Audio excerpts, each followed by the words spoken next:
14ই ফেব্রুয়ারিতে, এই সামনে আসছে 14ই ফেব্রুয়ারি। এবার বর্তমানে এই মাসটা, আরবি মাসটা ফেব্রুয়ারির সাথে চলতেছে। অন্যান্য বছর চাঁদের শাবান মাসের 14 কবে যায় 12 কবে যায় টের পা না গেলেও এবার মনে থাকবে যুবকরা মনে রাখো, তোমাকে 14ই ফেব্রুয়ারিও যেদিন, আল্লাহর রহমতে 14ই শাবানও সেদিন, আর সেই রাতে শবে বরাত। আকাম করতে মাঠে নামলে আল্লাহ এবার ফেরেশতাদের রাতের জুতোর বাড়ি খাবা। কথা কন না কে? আমরা তো মৌলবীরা বাড়ি হতে পারি না, কারণ আমরা তো পরে আবার মুষ্টি সেল কালেকশনে যা লাগে, আমরা একটু দুর্বল আছি। পেঁয়াজ উঠতে যা লাগে, ধান উঠতে যা লাগে, যদি বাড়িটা ভালো করতে পারি না। এবার 14ই ফেব্রুয়ারিতে নামবা না, ওই রাতটা হলো ইবাদতের রাত, ঠিক কিনা? তো এই 14ই ফেব্রুয়ারিতে যত আকাম হবে সারা দুনিয়া জুড়ে এত হবে, আল্লাহ হেফাজত করুক। আমরা মুসলিম কান্ট্রি যেখানে আছে মুসলমান সংখ্যাগরিষ্ঠ, আমরা মোটামুটি ইবাদতের মধ্যে কাটানোর চেষ্টা করব। বাকি অমুসলমান সহ বিশ্বের হাজারো নামে মুসলমান, তারা এই রাত্রে যে অন্যায় করবে, পৃথিবীতে হাজার হাজার জারজ সন্তানের প্রোটেকশন এই রাত্রে দেবে, তারা তাই দেবে। আর উলামায়ে কিরাম ইয়াং যুবক, এই উলামায়ে কিরাম ইয়াং যুবক, এরাও তো যদি আলেম না হইতো, ওই সাইজের হইতো, তারাও হয়তো না, আল্লাহ না করুক, সেদিকে চলে যেত। আল্লাহ তাআলা তাদেরকে ঘুরায় আইনা টুপি দাড়ি পাগড়ি সুন্নতি পোশাকে সুসজ্জিত কইরা নবীওয়ালা সুরত নিয়ে নবীওয়ালা কাম আপনাদেরকে হাদিয়ে দিয়েছে। এজন্য আমরা তাদের জন্য আন্তরিকভাবে দোয়া করি, আল্লাহ তাআলা তাদের সংগঠনকে আরো মজবুত করে দিক, বলি আমিন। আমরা সার্বিক সহযোগিতা করব তাদের, রাজি আছেন না ইনশাআল্লাহ? কোরআনে আসছে তাআবানু আলাল বিররি ওয়াত তাকওয়া ওয়ালা তাআবানু আলাল ইসমি ওয়াল উদওয়ান। সাধ্য অনুযায়ী পারলে তুমি প্রত্যেক নেক কাজে শক্তি দিয়ে, কথা দিয়ে, কাজ দিয়ে, দুটো পয়সা লাগলেও তা দিয়ে তুমি সহযোগিতা করো। ওয়ালা তাআবানু আলাল ইসমি ওয়াল উদওয়ান। কখনো গুনার কাজে একটা পয়সা দিয়েও সাহায্য করবা না, গুনার কাজে সমর্থনও করবা না। আমেরিকায় একটা গুনার কাজ হচ্ছে, আপনি এখানে বসে সে জায়গায় আমেরিকা যাইতে পারেন নাই, পয়সাও দিতে পারেন নাই, শারীরিকভাবে শক্তি দিয়ে সহযোগিতা করতে পারেন নাই, এই জায়গায় বসে আমেরিকার ওই কাজটার আপনি সমর্থন করলেন। ডোনাল্ড ট্রাম্প ঠিকই করেছে, জো বাইডেন ঠিকই করেছে, নেতানিয়াহু ঠিকই করেছে। এই কথা বলার সাথে সাথে তারা গুনাহ করে যে পরিমাণ অপরাধী, তারা অপরাধ করে যে পরিমাণ গুনাহ কামাই করবে, আপনি শুধু সমর্থন করে সেই পরিমাণ গুনাহ পেয়ে যাবেন। খুতবাতুল হাকামের ভিতরে হাদিস আছে, দেখবেন।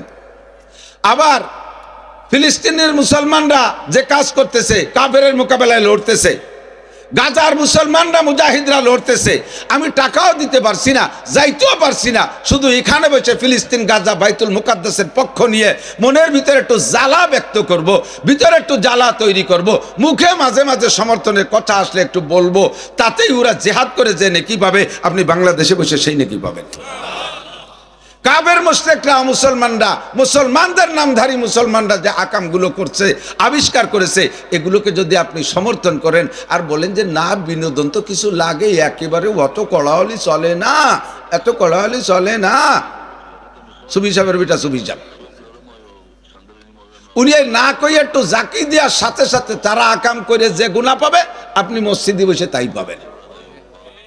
কাবা ঘরের মধ্যে যদি বসে সমর্থন করেন, তাও আপনার ওই জায়গায় ফ্ল্যাক্সি লোড হয়ে যাবে, বিকাশ হবে, রকেট হবে, রকেটের গতিতেই গুনাহ সব আপনার বস্তায় ভরে যাবে। কাজেই কখনো কোনো প্রকারের অন্যায় কাজকে সমর্থন করব, মাওলানা পড়েছেন না, ওয়াতাওয়াসাউ বিল হক ওয়াতাওয়াসাউ বিস সাবর, সাধ্য অনুযায়ী হকের পক্ষে থাকবো। আর আল হক মুররুন, হক প্রত্যেক হক একটু কড়া হয়, হক একটু তিক্ত হয়, হক একটু তিক্ত হয়। দেখবেন যে ওয়াজগুলো কি বলা হয়, একেবারে বাস্তব কথা বলা হয়, ওই কথাগুলো একটু তিতে তিতে হয়। কি কয় হুজুর, কয় কি একেবারে এরকম খাস বাংলায় কয় কে? তুমি খাস বাংলায় আকাম করবা আর আমি তা করতেও পারবো না। তুমি করা ছাড়ান দে, আমি কয়া ছাড়ান দেবো, তুমি করবা তাতে দোষ নাই, আমি কইলেই দোষ হয়ে যাবে। আল হক মুররুন। এবার হক কথা বললে গায়ে লাগে, তখন তোমার বিপক্ষে কিছু শত্রু দাঁড়ায় যাবে, আসবে তোমার পর আপদ বিপদ, ওয়াতাওয়াসাউ বিস সাবর, তখন তুমি ধৈর্যের পর আমল করো, ধৈর্যের পর আমল করো, ধৈর্য ধরো আর হককে সামনে নিয়ে আগাইতে থাকো। ওই বিপদ আসছে বিধায় হক ছেড়ে দিয়ে বসে থাকা যাবে না, ঠিক কি ঠিক না? আমরা গানের অনুষ্ঠানে সহযোগিতা করবো তো? 14ই ফেব্রুয়ারি যাবেন তো সবাই? পয়লা বৈশাখে ভান্তা ইলিশ খাবেন তো? হ্যাঁ, খাবেন না এগুলো? সামনে এই মাহফিল মাআল মুহসিনিন। وقال محمد رسول الله صلى الله عليه وسلم আয়াতুল মুনাফিকি সালাসা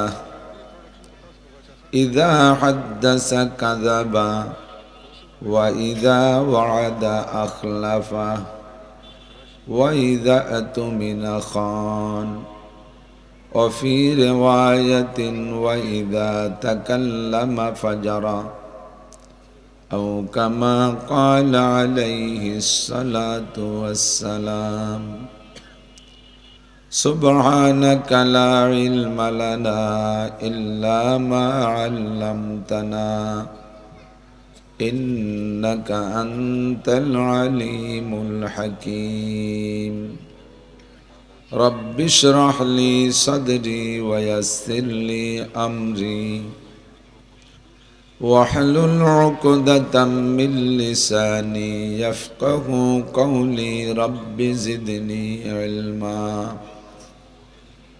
আল্লাহুম্মা বারিক লানা ফি রজব ওয়া শাবান ওয়া বাল্লিগনা রমাদান আল্লাহুম্মা আরিনাল হাক্কা হাক্কান ওয়ারযুকনা ইত্তিবা'আহ ওয়া আরিনাল বাতিলা বাতিলান ওয়ারযুকনা ইজতিনাবাহ।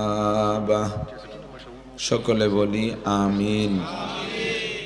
একটু দুরূদ শরীফ পড়ে নেই। আল্লাহুম্মা সাল্লি আলা মুহাম্মাদিন ওয়া আলা আলি মুহাম্মাদ কামা সাল্লাইতা আলা ইব্রাহিম ওয়া আলা আলি ইব্রাহিম ইন্নাকা হামিদুম মাজিদ। আল্লাহুম্মা বারিক আলা মুহাম্মাদিন ওয়া আলা আলি মুহাম্মাদ কামা বারাকতা আলা ইব্রাহিম ওয়া আলা আলি ইব্রাহিম ইন্নাকা হামিদুম মাজিদ। ঐতিহ্যবাহী বদরপাশা ও ইসিবপুর ইউনিয়ন ইমাম মুয়াজ্জিন সমাজ কল্যাণ পরিষদের উদ্যোগে আয়োজিত দ্বিতীয় বার্ষিক ওয়াজ মাহফিল। মাহফিলের সম্মানিত সভাপতি পীরে কামেল হযরতুল আল্লাম হযরত মাওলানা আলী আহমদ চৌধুরী সাহেব, দাওয়াতি উলামায়ে কেরাম পরিষদের সকল উলামায়ে কেরাম, আইম্মায়ে মাসাজিদ, মুয়াজ্জিনিনে কেরাম, প্রাণপ্রিয় দেশবাসী, অত্যন্ত দামি মাস শাবান মাস, পিছনে একটা দামি মাস চলে গেছে রজব মাস, আর ২০-২৫ দিন পরে আসতেছে সাইয়্যিদুশ শুহুর, ২২-২৩ দিন পরে আসতেছে সাইয়্যিদুশ শুহুর, সমস্ত মাসের নেতা মাস রমজান মাস।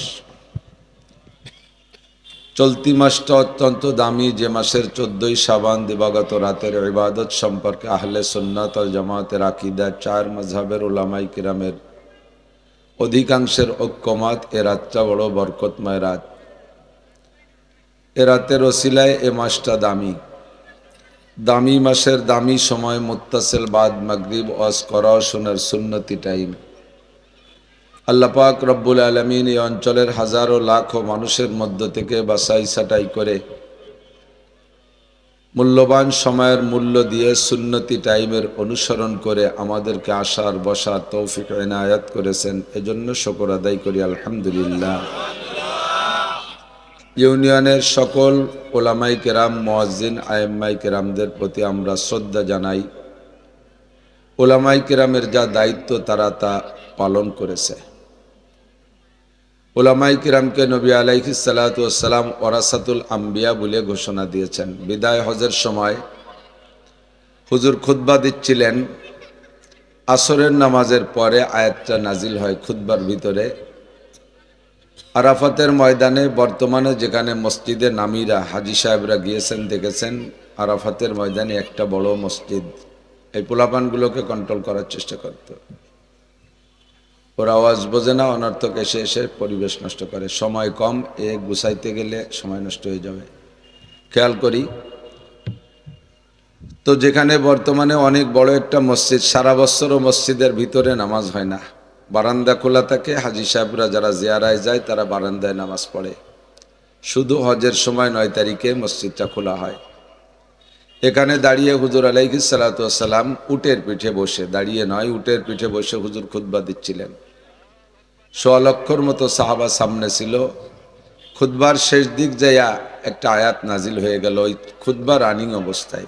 জিবরিল আলাইহিস সালাম এসে বললেন, আল ইয়াউমা আকমালতু লাকুম দীনাকুম ওয়া আতমামতু আলাইকুম নি'মাতি ওয়া রাদিতু লাকুমুল ইসলাম দীনা।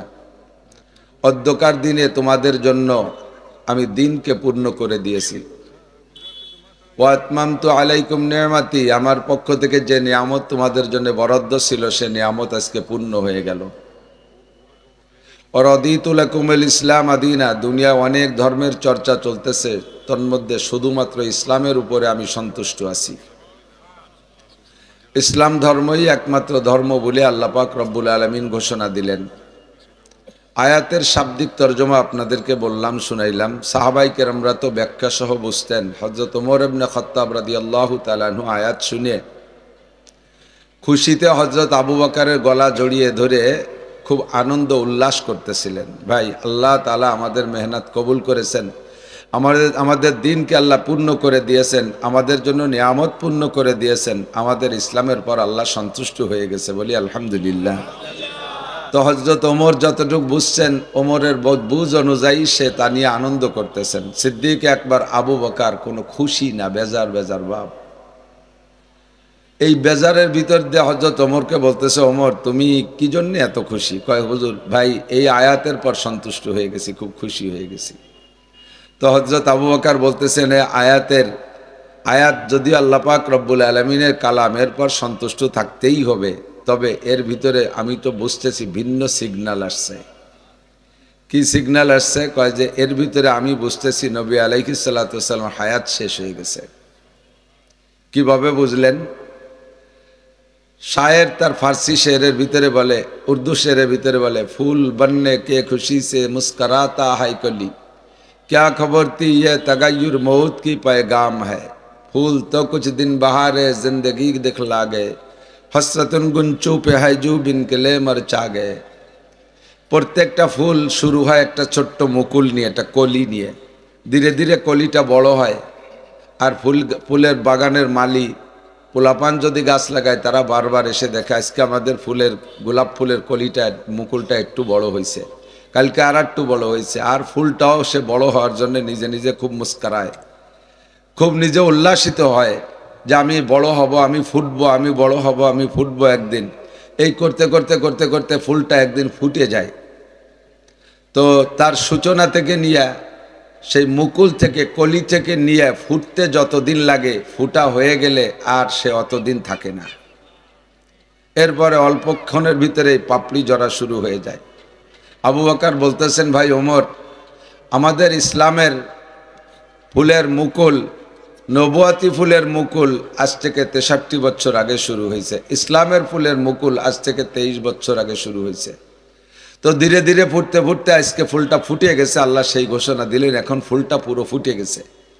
ফুল ফুটে যাওয়ার পরে যেমন বেশিক্ষণ লাস্টিং করে না, এরপরে পাপড়ি ঝরে ফুলটা শেষ হয়ে যায়। আমার ভয় হচ্ছে আমাদের নবী পাক সাল্লাল্লাহু আলাইহি সাল্লামের নবুয়তির ফুল ফুটা শেষ, এখন যে কোনো সময় ঝরে যাবে। আমি তো বুঝছি আয়াতের তরজমা এই।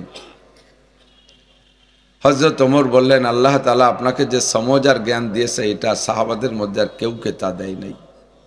আবু বকর যখন বুঝছেন যে এই আয়াতের দ্বারা হুজুর আলাইহিস সালাতু ওয়াস সালামের হায়াতে জিন্দেগি শেষ, নবী অবশ্যই বুঝছেন। বোঝেন নাই নবী?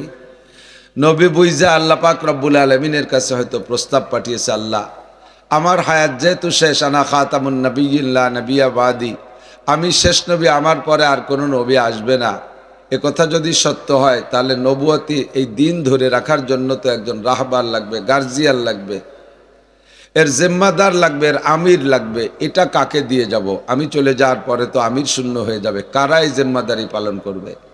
আল্লাহ পাক রব্বুল আলামিন বললেন, কুরআন শরীফের আয়াতের মধ্যেই আছে, তোমার পরে কারাই জিম্মাদারি পালন করবে। কারা পালন করবে? নবুয়তির জিম্মাদারি আমি তোমাদের বাছাই করা নবীদের উপরে এজন্য দিয়েছি যে তোমরা নবীরা আল্লাহকে সবচেয়ে বেশি ভয় পাও। যার ভিতরে আল্লাহর ভয় যত বেশি আছে, আল্লাহ পাক তাকে ধর্মের দায়িত্ব তত বেশি দিয়ে থাকেন। তো সবচাইতে আল্লাহর ভয় নবী ও রসুলগণের ভিতরে ছিল বিদায় আল্লাহ তাআলা তাদেরকে দিয়ে জিম্মাদারি পালন করাইছে। তোমরা নবীরা সব চলে যাওয়ার পরে দুনিয়ায় সবচাইতে বেশি আল্লাহকে ভয় পাবে যারা, তাদের উপরে জিম্মাদারি দিয়ে যাও। তারা কারা? আল্লাহ পাক বললেন, ইন্নামা ইয়াখশাল্লাহা মিন ইবাদিহিল উলামা। দুনিয়ায় যারা বসবাস করে তার মধ্যে আল্লাহকে সবচেয়ে বেশি ভয় পায় ওলামায়ে কেরাম। একটু বোঝেন, খেয়াল করেন, সবচেয়ে বেশি ভয় পায় কারা? ওলামায়ে কেরাম। কেন ভয় পায় আপনারা বলতে পারেন, দেখি আমরা আল্লাহরে ভয় পাই না। পান ভয়, তবে ভয়ের ভিতরে পার্থক্য আছে, বেশ কম আছে। যে চেনে সে কেনে, যে চেনে সে কেনে। বাসে উঠবেন, দেখবেন বাসে ওঠার সময় দেখবেন হেল্পার লোকাল বাসে যেই ওঠে তারই হেল্পার গলা ধাক্কায় কয় পিছে যান। খাইছেন না দুই এক ধাক্কা? হ্যাঁ, হেল্পারের ধাক্কা। যেই ওঠে হেল্পার তার গলা ধাক্কায় কয় পিছে যান, সামনে ভিড় করেন না। এই ধাক্কা ধাক্কির ভিতর যে জজ উঠছে একজন, হেল্পার জজরও এক ধাক্কা পিছে যান। তো হেল্পার একজন জজরও গলা ধাক্কায় পিছে যান, অথচ হেল্পার ড্রাইভাররে উস্তাদ কয়ে ডাকে। ড্রাইভাররে কি কয়? উস্তাদ। যে জীবনে ব কলমে বুঝা, লেখাপড়া কিছু জানে না, ইন্টারন্যাশনাল ধামলা, এত বড় মূর্খটারে উস্তাদ কয় আর জজরে গলা ধাক্কায়। কারণ সে যারে চেনে সে তারে কেনে, সে তারে কেনে। সে ড্রাইভারে চেনে যে একদিন আমার ড্রাইভার হতে হলে ওনাকে উস্তাদ মানতে হবে। এই জন্য তার সম্মান শ্রদ্ধা, তার যোগ্যতা সম্পর্কে তার অভিজ্ঞতা থাকার কারণে সে তাকে উস্তাদ বলে, কিন্তু জজ সম্পর্কে তার অভিজ্ঞতা নেই, এজন্যই তারে গলা ধাক্কায়। ঠিক না? আমরা সব পুলিশ দেখে মনে করি একই পোশাক, সব পুলিশ এক দরে বিক্রি হয়। তো এসপি সাহেবরাও যেভাবে সম্বোধন করি, একজন কনস্টেবলকে সেভাবে সম্বোধন করি। আমরা চিনি না তো র্যাঙ্ক, ওই কয় ভুলি কি হয় ওর যেতে আমরা টের পাই না কিছু। আর বগলের নিচে যে কুমো, তো সবাই এক গাছ পেছানো উঠায়, তো কুমো দিয়ে তো আর বোঝা যাবে না যে ছোট কুন্ডা বড় কুন্ডা। কিন্তু ওর ভিতরে কারে কতটুকু শ্রদ্ধা সম্মান করতে হবে এটা ওই ডিপার্টমেন্টে যারা চাকরি করে ওরাই বোঝে। ঠিক না? ওরাই বোঝে। কাজেই যে এক ফুল পাইছে তারে কনস্টেবল স্যার কবে, যে দুই ফুল পাইছে তারে এক ফুলওয়ালা স্যার কবে, যে আর একটু প্রমোশন পায় ওসি হয়েছে সে তাকে আর নিচের জন্য সম্মান করবে, এসপি রে ওসি সাহেব সম্মান করবে, ডিআইজিকে এসপি সাহেব সম্মান করবে। এভাবে ওরা বোঝে সিরিয়াল, যে যাকে চেনে সে তাকে সম্মান করতে জানে। তো উলামায়ে কিরাম অবিরাম কোরআন হাদিস নিয়ে ঘাটে আল্লাহ কত বড়, আল্লাহ কত মহান, আল্লাহর কত শক্তি আছে। আমরা যতটুকু আপনাদেরকে বলি আপনারা ততটুকু জানেন, আর আমরা যতটুকু জানি সব এখানে বলাও সম্ভব না। তো উলামায়ে কিরাম আল্লাহকে ভালো করে পড়াশোনা করেছে, আল্লাহ সম্পর্কে অভিজ্ঞতা রাখে, এজন্য উলামায়ে কিরাম আল্লাহকে ভয় পায়। যেমন তার চেয়ে ভয় পাইতেন তাদের আগে উলামায়ে কিরাম, আমাদের চেয়ে আগে আমাদের উলামায়ে কিরাম, তার আগে যারা তারা আরও বেশি জানতেন। এমন করে সাহাবায়ে কিরাম প্রথম শ্রেণীর উলামায়ে কিরাম তারা সবচেয়ে বেশি জানতেন, তার চাইতে বেশি জানতেন নবী আলাইহিস সালাতু ওয়াস সালাম। এমন করে আম্বিয়া আলাইহিমুস সালাতু ওয়াস সালাম আল্লাহকে ভালো করে চিনতেন, বিদায় আল্লাহকে ভয় পাইতেন। আর আল্লাহর ভয় যার ভিতরে যত বেশি আছে তার ভিতরে আমানতদারি তত বেশি আছে। ধর্ম বিশাল একটা আমানত। নবী পাক বলেন আল উলামা উমানা উদ্দিন, উলামায়ে কিরাম ধর্মের আমিন, ধর্মের ধারক বাহক। উলামায়ে কিরাম ধর্মের ধারক বাহক, যাদের কাছে মাল আমানত থাকে তারা হলো আমিন। তো ধর্মটা এদের কাছে আমানত আছে বিদায় তুমি তাদের কাছে জিম্মাদারি দিয়ে যেতে পারো, তারা আমারে ভয় পায় বেশি। হুজুর ওই মজলিসে বসে বলে দিলেন ইন্নাল উলামা ওয়ারাসাতুল আম্বিয়া, আমাদের যে দায়িত্ব, নবীদের যে দায়িত্ব, আমি পর্যন্ত নবীর সিলসিলা শেষ, পরবর্তীতে কিয়ামত পর্যন্ত নবীওয়ালা জিম্মাদারি অ্যাসিস্ট্যান্ট হিসেবে, নায়েব হিসেবে, প্রতিনিধি হিসেবে, অ্যাসিস্ট্যান্ট হিসেবে, নায়েব হিসেবে, প্রতিনিধি হিসেবে দায়িত্ব পালন করবে একমাত্র উলামায়ে কিরাম। বলেন কারা? উলামায়ে কিরাম। এই জিম্মাদারি আল্লাহ নবী পাক উলামায়ে কিরামকে দিয়েছেন এবং দিতে আল্লাহই বলেছেন তাই দিয়েছেন। তো উলামায়ে কিরামের জিম্মাদারি কি?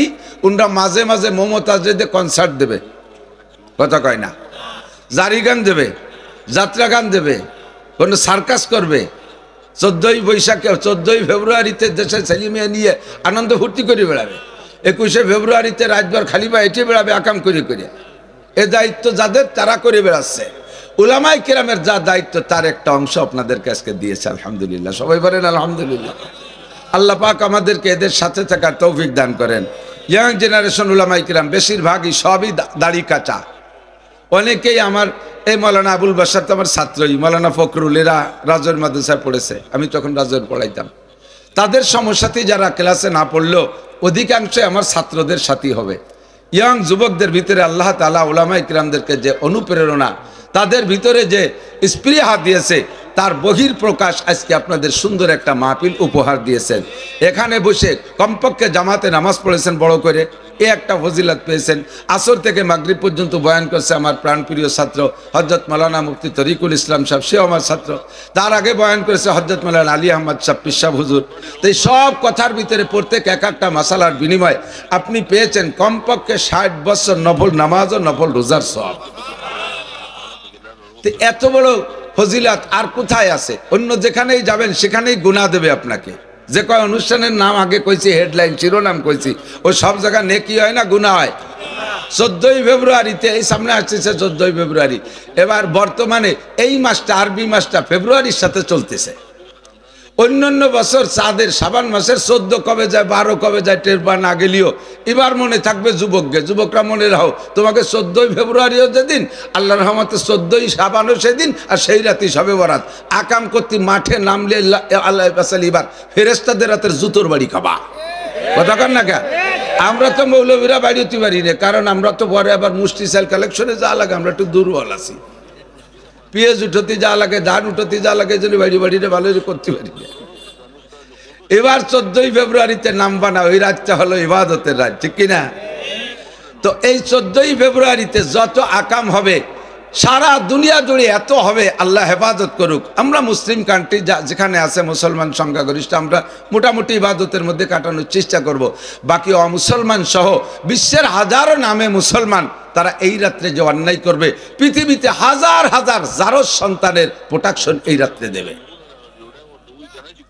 তারা তাই দেবে। আর উলামায়ে কিরাম ইয়াং যুবক, এই উলামায়ে কিরাম ইয়াং যুবক, এরাও তো যদি আলেম না হইতো, ওই সাইজের হইতো, তারাও হয়তো না, আল্লাহ না করুক, সেদিকে চলে যেত।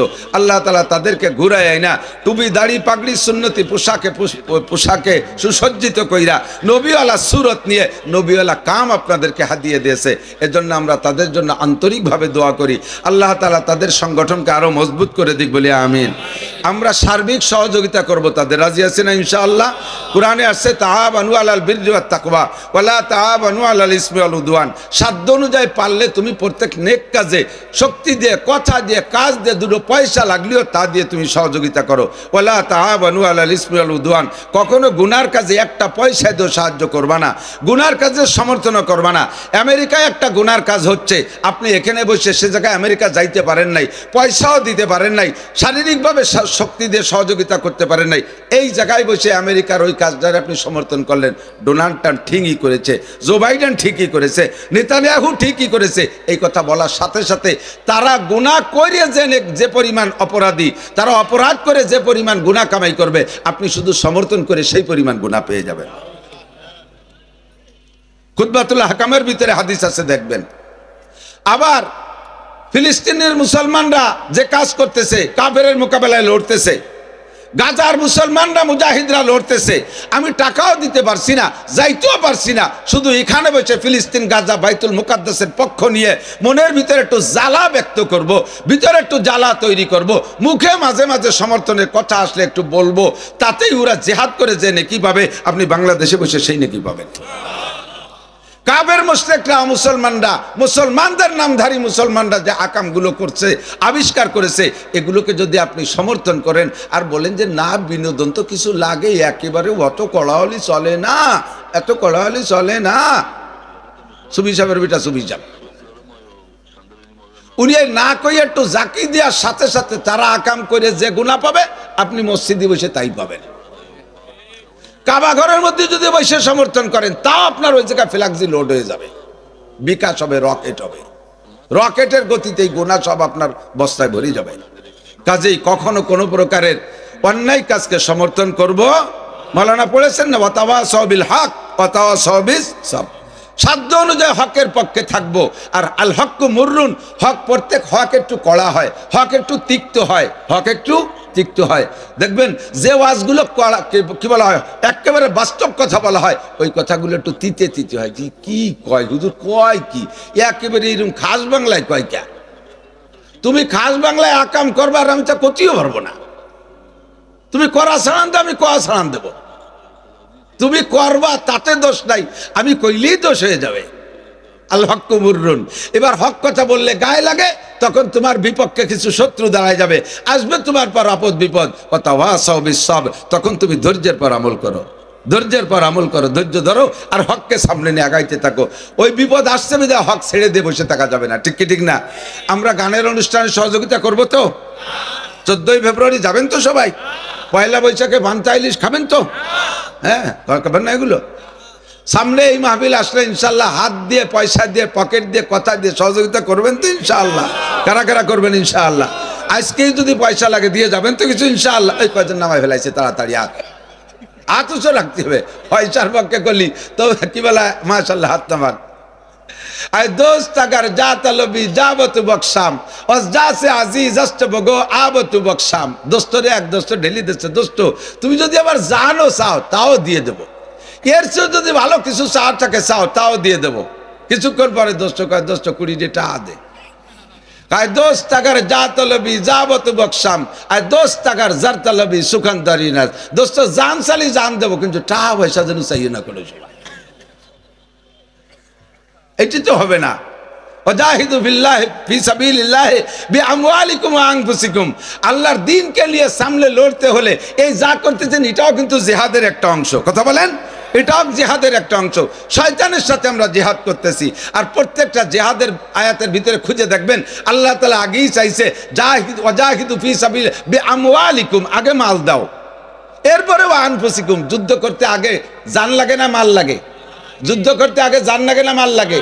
ক্যান্টনমেন্ট বানানো লাগে, অস্ত্র বানানো লাগে, তরবারি বানানো লাগে, সব মাল আগে লাগে, পরে যখন লাগে যায় সেই সময় বডি লাগে, ঠিক না?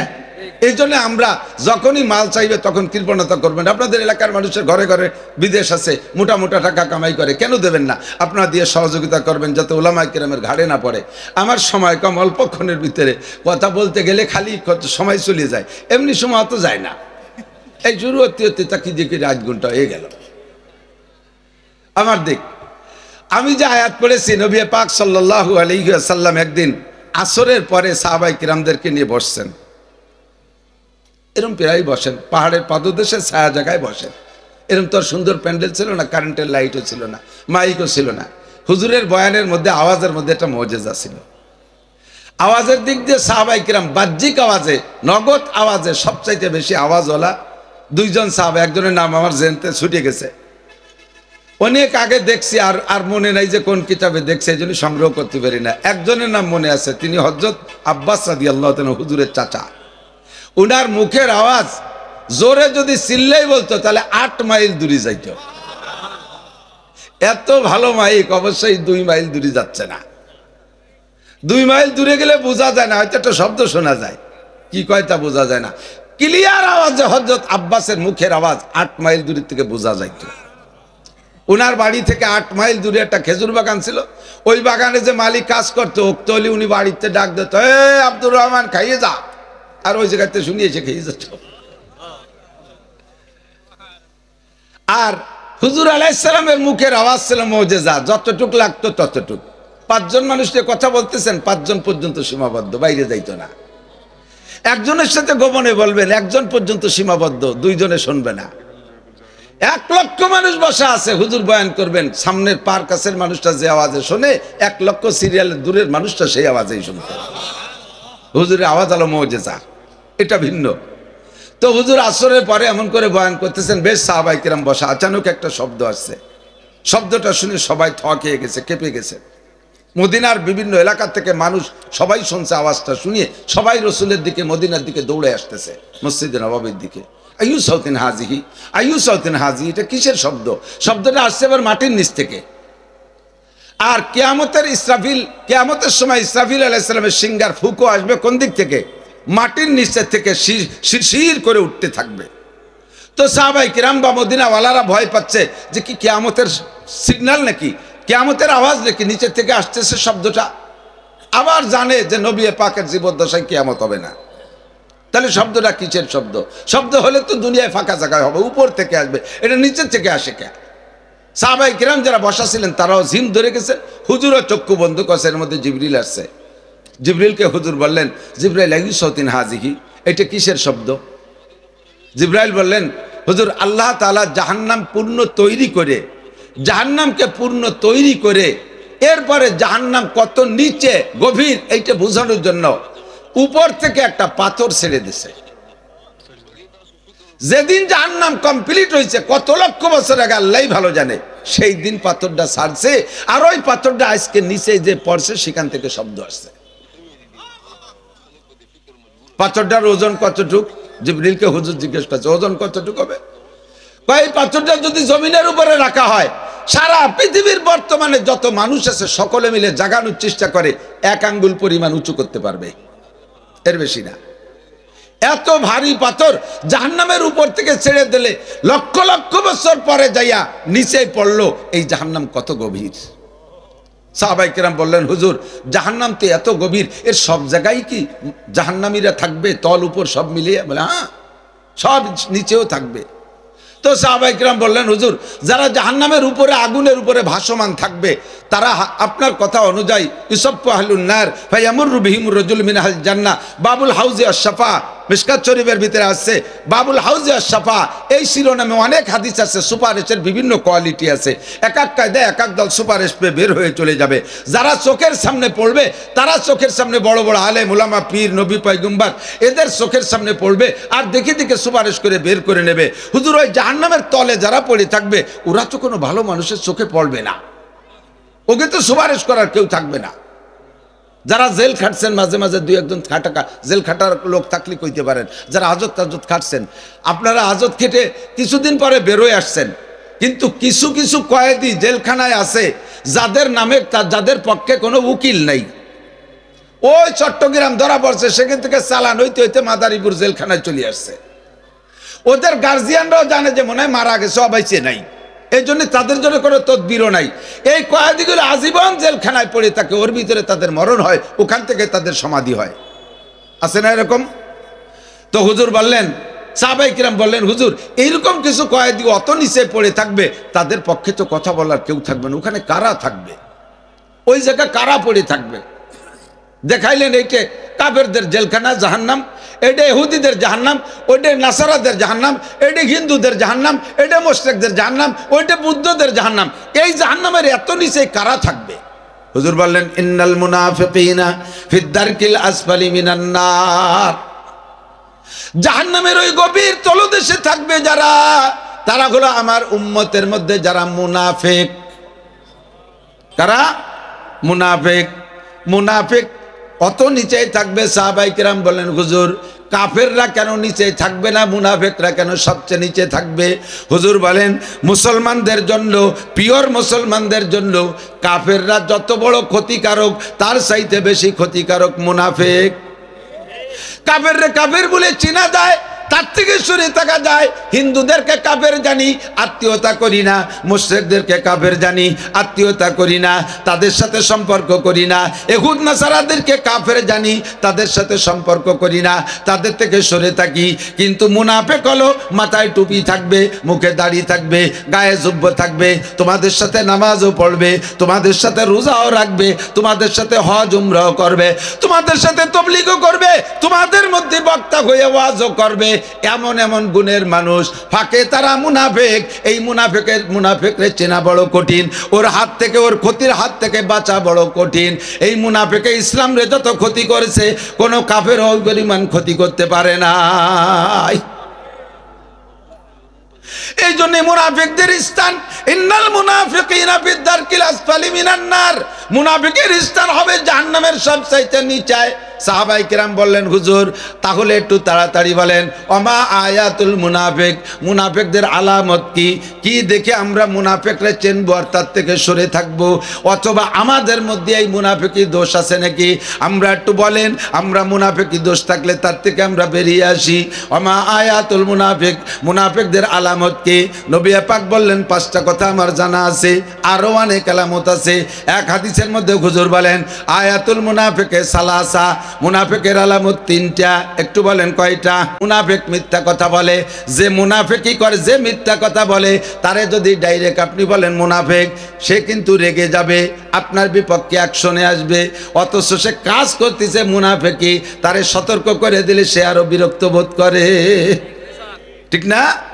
অমিথ্যাবাদী অনেকে আছে, কথায় কথায় মিথ্যে কথা কয়, দুটিয়ে কথা কলি একটা মিথ্যে কয়। সমাজে কিছু কিছু লোক আছে শতকরা 90% মিথ্যে কথা কয়, আছে না?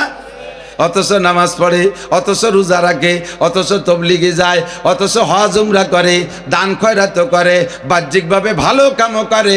নবী পাক বলেন তুমি মুনাফিক, তুমি মিথ্যা কথা কেন ছাড়তে পারছো না? আর মিথ্যা কথা সম্পর্কে হাদিসে আছে আল কিযবু উম্মুল খাতা, মিথ্যা কথা হলো গুনার মা। মিথ্যা কথা গুনার মা কেন বললেন? মার পেট থেকে যেমন একাধিক ততাধিক সন্তান হয়, একটা মিথ্যে কথার পেট দিয়ে এরকম শতাধিক ততাধিক মিথ্যে কথা বেরোতে থাকে। একজনের পাঠাই দিয়েছেন, এ জাদি শুনলাম যে এটা আমাকে মন্ত্রী শাহজাহান খান বলে মাদারীপুর আইছে, রাজৈর আসছে জাদি, তারে দেখতে পাঠাইছেন। ও 2 কিলো যাইয়া ওই যাইতে ফিরে চলে আইছে। আসার পরে বলে গেছিলি? এখন কি কবে? কহা গেছিলাম। মিথ্যেও শুরু হলো। জিজ্ঞেস করছেন গেছিলি? জি গেছিলাম। তাহলে গেছিলামের পরে ওর পরে যা জিজ্ঞেস করবেন সেটা সত্যি না মিথ্যে? 100 যদি জিজ্ঞেস করেন এর পরের টুক যা জিজ্ঞেস করেন সব মিথ্যা কথা, ঠিক না? এই জন্য আল কিযবু উম্মুল কথা, মিথ্যা কথা বলবেন না, মরিয়ে গেলেও মিথ্যা বলবো না। আসিদকু ইউনজি ওয়াল কিযবু ইউহলিক, সত্যই মানুষকে বাঁচাইয়া দেয়। বহুত ঘটনা বলতে সময় লাগবে, সময় নাই। পাক্কা সিদ্ধান্ত নেন আমি মুনাফিক হব না। মুনাফিকের স্থান কি সোনারগাঁও হোটেলে? কথা কয় না? মুনাফিকের স্থান কি শেরাটন হোটেলে? মুনাফিকের স্থান কি জান্নাতুল ফেরদাউস? মুনাফিকের স্থান কোন জায়গা মনে পড়ছে? ওই পাথরটা যে জায়গা গেছে সেই জায়গায় থাকবেন পড়ে, জীবনে কোনো ভালো মানুষের নজরে পড়বেন না, কোনোদিন সুপারিশ পাইবেন না আপনি। 1 নম্বরে যা হাদ্দাসা কাযাবা, 2 নম্বরে ওয়াইদা ওয়াদা আখলাফা, যখন ওয়াদা করে ওয়াদা খেলাপ করে। অনেকে আছে ইচ্ছায় খেলাপ করে, অনেকে আছে অনিচ্ছায় খেলাপ করে, অপারগতার সাথে খেলাপ করে। আবার অনেকে আছে ওয়াদা করার সময় নিয়াত করে খেলাপ করব। 3 প্রকারের খিলাফ। কয় প্রকার? এক হলো আপনার কাছে টাকা নেছে, শুক্রবারে দেবে, এই কথা বলে টাকা নেছে, ওই নেওয়ার সময় মনে মনে নিয়ে যে শুক্রবার কি বছরে অভাব আছে নাকি, নেওয়ার সময় খিলাফের নিয়ত করে টাকা কর্জ নেছে আর ডেটেরটা দেছে, এই লোক 1 নম্বর মুনাফিক। 2 নম্বর, টাকা নেছে তারিখ মতো দেবে বলে নিয়ে তো আছে, কিন্তু সেই হারে চেষ্টা নাই, সেই হারে চেষ্টা নাই, টাইম মতো টাকা চাইলে দিবানি, অত পাগল হইছ কে? বড় বড় বুতুম পেশার মতো চোখ ঘুরাই ঘুরাই কয়। কয়েকবার চাইলে আরো বিরক্ত বোধ করে। ইদানিং আমি দেখছি সুদে কারবার, এই পাবলিক সুদ বেড়ে যার যে কটা কারণ, তার ভিতরে একটা হলো কর্জ নিয়ে মানুষ জাস্ট টাইমে পরিশোধ না করা। টাইম মতো না দেওয়ার কারণে মানুষ বিরক্ত হয়ে যায়। শেষে কয় ঠিক আছে 1100 টাকা দিস, যে কয় বছর রাখিস রাখ, তারপরে তাড়াতাড়ি শোধ দেওয়ার চেষ্টা করে, ঠিক কিনা? ওয়াইদা ওয়াদা আখলাফা, ইচ্ছা করে ওয়াদা খিলাফ করে, পরিশোধ করার চেষ্টা করে না। আর 3 নম্বর হলো লোকটা চেষ্টা করেছে প্রচুর কিন্তু পারে নাই। তবে এই লোকটাকে ওইভাবে মুনাফিক হিসেবে জাহান্নামের ওখানে পাঠানো হবে না। আপনি বাঁচার জন্য পাওনাদারের সাথে, যার সাথে ওয়াদা দিয়েছেন তার সাথে একটু বলে নিলে পারবেন যে ভাই আমি তো আসলে খুব চেষ্টা করতেছি, কোনো মতে পারতেছি না, আর 2টা দিন আমার সময় দেন, আর 3টে দিন আপনাকে আমাকে সময় দেন, এভাবে বলে নেন। আর আপনি না বলি কই দিবানি, তার কি শুক্রবারে দিবানি, শুক্রবারের অভাব আছে নাকি? বছরে 52টা শুক্রবার, 2 শুক্রবার গেছে আর পাগল হয়ে গেছে। আপনি যদি কর্জ পরিশোধের ইচ্ছা করেন, আল্লাহর কসম আল্লাহ ব্যবস্থা করে দেয়। উলামায়ে কিরাম জানে, মেশকাত শরীফে একটা হাদিস আসছে, পরিষ্কার একটা ওয়াকিয়া। নবী আলাইহিস সালাম বনি ইসরাইলের একটা কিচ্ছা শুনাচ্ছেন সাহাবায়ে কিরামদেরকে, বনি ইসরাইলের একটা কিচ্ছা শুনেছেন সাহাবায়ে কিরামদের। বনি ইসরাইল একেবারে শর্টে বলছি, মনে রাখবেন। বনি ইসরাইলের এক লোক ব্যবসায়ী, তো ওর এলাকার থেকে মাল কিনে আর এক এলাকায় যে জাহাজে যে দূরে বিক্রি করলে টাকা হয়, বেশি লাভ হবে, এইটা জানতে পেরে যে পরিমাণ টাকা আছে তার যে মাল কিনে আরো কিছু মাল পেয়ে গেছে, কিন্তু টাকা নাই। স্থানীয় এক লোকের কাছ থেকে 10 দিরহাম, তৎকালীন 10 দিরহাম কর্জ নিয়ে, নির্দিষ্ট একটা টাইমে দেবে বলে কর্জ নিয়ে মাল কিনে নিয়ে ব্যবসায় চলে গেছে। টাইম মতো মাল বেচে যে টাইমে জাহাজে রওনা দিলে এসে টাইম মতো টাকা দিতে পারে, সেই টাইমে বেচা কিনা হয়ে জাহাজে উঠছে। আর পাওনাদারকে বলছে, দোস্ত তুমি এই তারিখে এসে ঘাটে থাকবা, ওখান থেকে তোমারে টাকা দিয়ে বাড়ি যাব। তো লোকটা টাইম মতো আসবে বিদায়, উনিও সেই টাইম মতো জাহাজে উঠছে। মাঝ সাগরে আসলে তুমুল ঝড়ে জাহাজ যে ঘাটের থেকে ছাড়ছিল তার থেকে বহুদূর পিছনে নিয়ে চলে গেছে।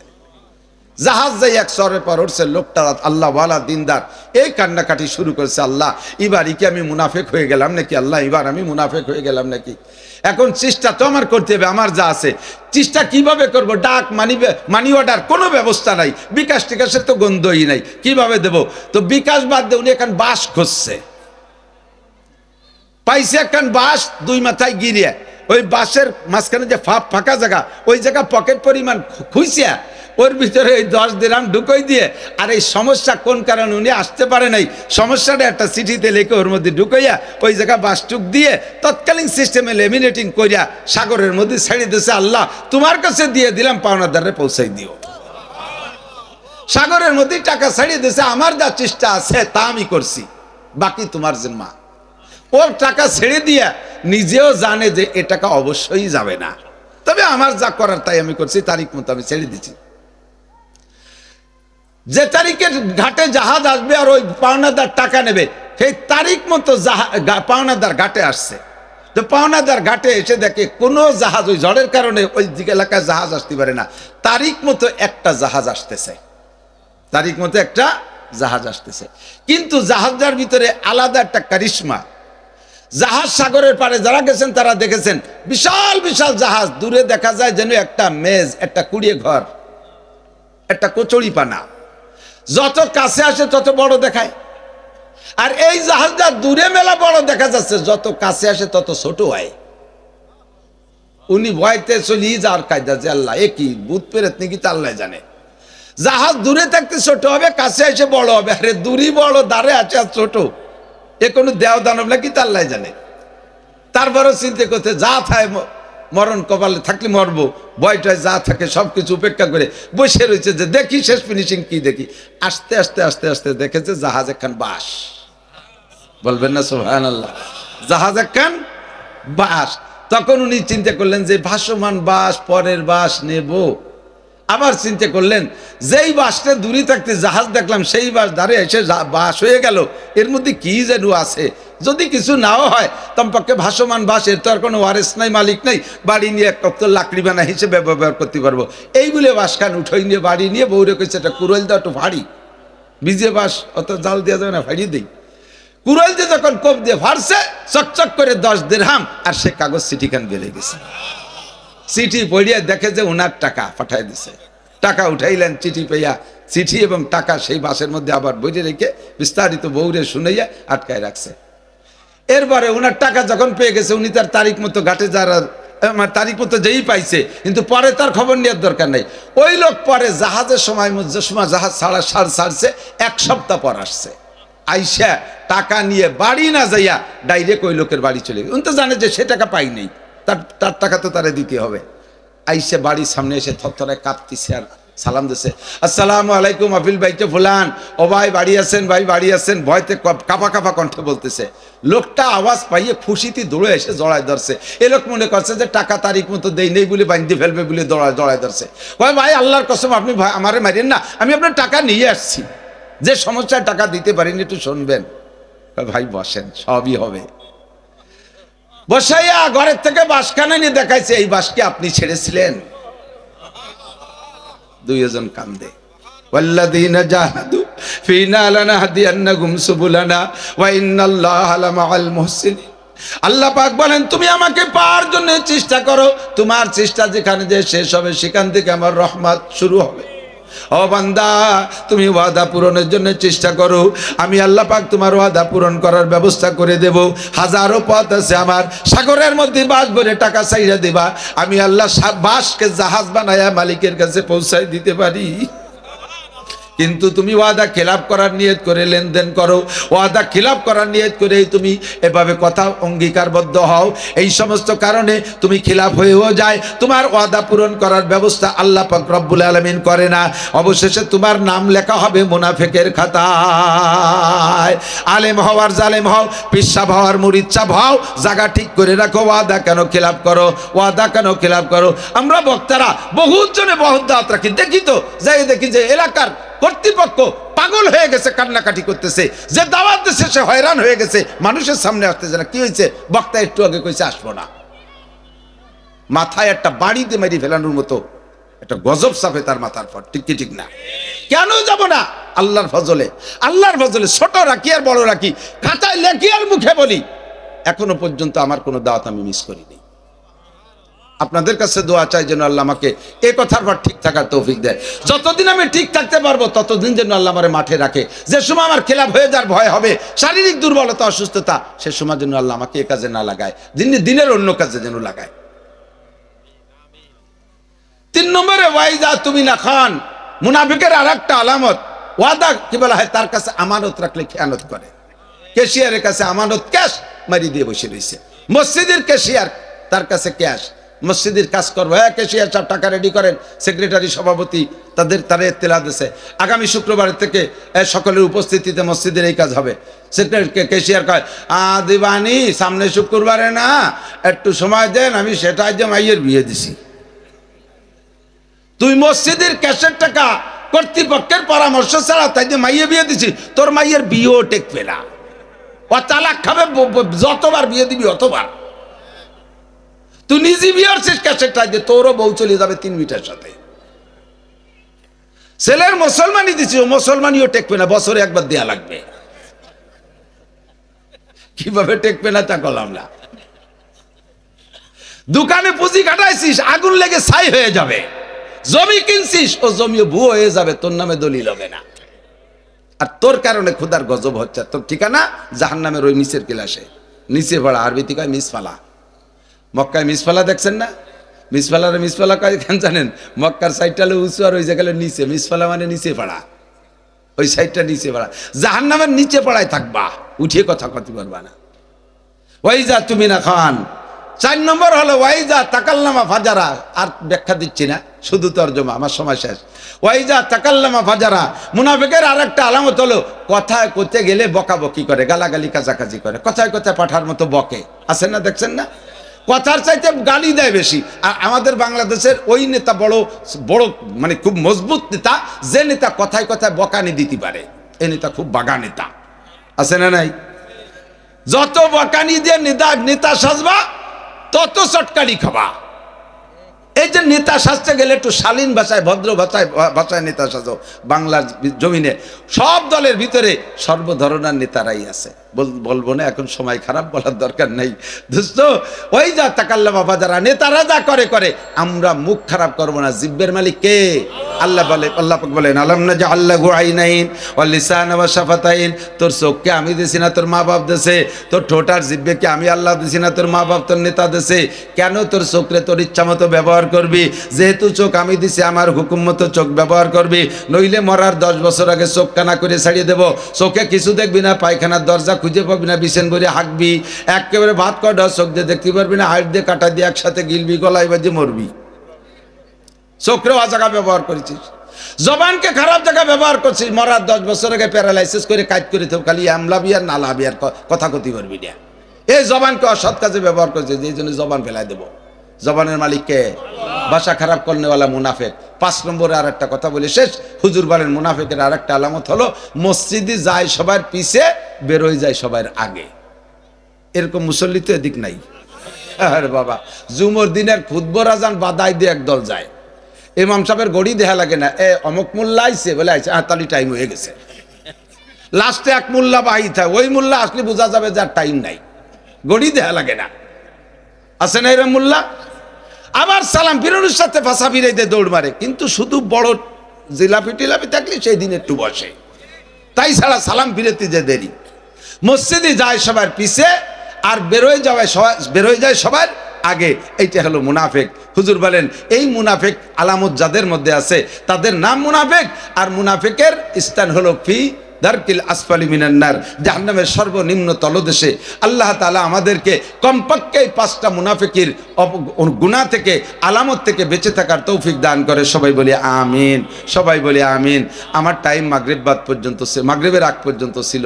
শুধু আমার আবুল বাশার, মাওলানা ফখরুল ইসলামী এই কমিটির সকলের অনুরোধে মাগরিবের পরে সময় দিতে বাধ্য হয়েছে। আমার অনেক দূরে প্রোগ্রাম, নইলে সেদিকে না থাকলে আজকে লম্বা কথা বলতাম। ইনশাআল্লাহ আল্লাহ বাঁচায় রাখলে আবারও হবে মাহফিল ইনশাআল্লাহ, ভবিষ্যতে আসবো। আপনারা নড়াচড়া করবেন না, পরবর্তী বক্তা আসতেছে ইনশাআল্লাহ। আল্লাহ তাআলা আমাদেরকে কবুল করে। আল্লাহুম্মা আমিন। রব্বানা যালামনা আনফুসানা ওয়া ইল্লাম তাগফির লানা ওয়া তারহামনা লানাকুনান্না মিনাল খাসিরিন।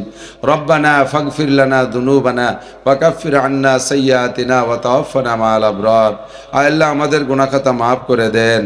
যে গুনার আলোচনা করেছি এই গুনার থেকে বেঁচে থাকার তৌফিক দান করেন। আমাদের যাদের মধ্যে এই দোষ আছে আল্লাহ এই দোষ থেকে বেরিয়ে আসার তৌফিক দান করেন। আমরা জাহান্নামের তলদেশে থাকতে পারবো না, উপরেও থাকতে পারবো না, জাহান্নামের ভিতরেই সহ্য করতে পারবো না। মেহেরবানি করে আল্লাহ জাহান্নাম থেকে বাঁচার জন্য যা করা দরকার তাই করার তৌফিক আপনি দান করেন।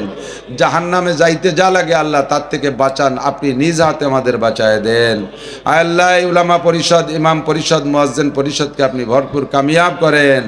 আল্লাহ এদেরকে কবুল করে নেন, এদের মাধ্যমে সমাজে দিন চমকায় দেন।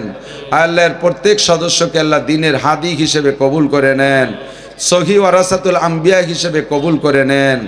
আয় আল্লাহ আজকে মাঠে যারা এসেছে সকলকে আপনি জীবনে একটা বার হলেও হজ করার তৌফিক দান করেন।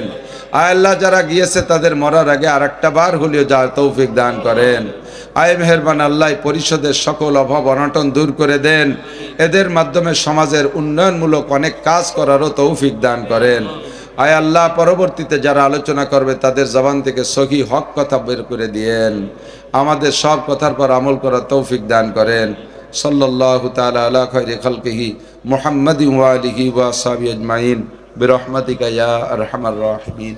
আসসালামু আলাইকুম।